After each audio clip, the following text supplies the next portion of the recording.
Queen Rania of Jordan, was last night speaking on CNN's programme with Christiane Amanpour.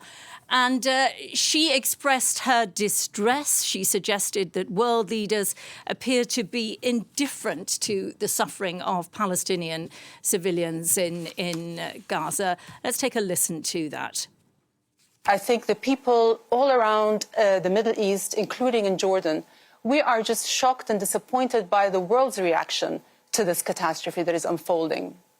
In the last couple of weeks, we have seen a glaring double standard in the world. When October 7th happened, the world immediately and unequivocally stood by Israel and its right to defend itself and condemned the attacks that happened.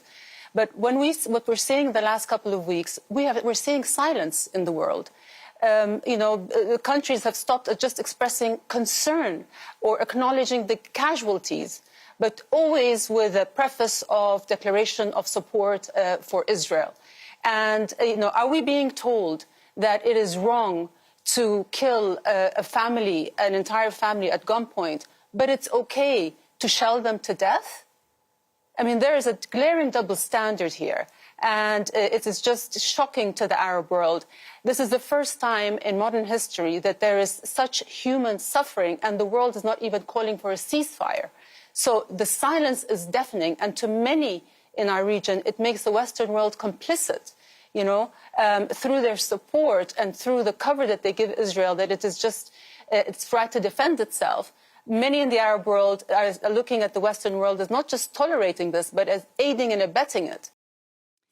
So, Kadavan, one of the things she says there is the world is not even calling for a ceasefire. Some countries are. The United States, notably, is calling for a pause in hostilities. What's the difference? Well, there is a sort of semantic battle between those who are calling for a full-out ceasefire, like the UN Secretary General, for example, and Antony Blinken yesterday at the Security Council, who talked about considering a humanitarian pause in order to get the aid in Gaza and possibly at some point get some people out, some of those Palestinians, those dual nationals out. It seems that the European Union has now also come to an agreement amongst themselves that they are going to be calling for a humanitarian pause also. What is the difference? Well, John Kirby, the National Security Council spokesperson, yesterday was asked that question, and he said that there is a difference in scope, in timing, in geography. So basically, the idea is you're not having a general ceasefire over the whole conflict. You are, for 2 hours, 5 hours, 12 hours, having a pause in conflict, in violence over probably the Rafah border crossing, which is where that humanitarian aid would go. So it would be very constricted. And the reason why the Americans, at least, who have come out with their explanation of why they are so opposed to a ceasefire, he said it very clearly, John Kirby, the ceasefire right now would only benefit Hamas.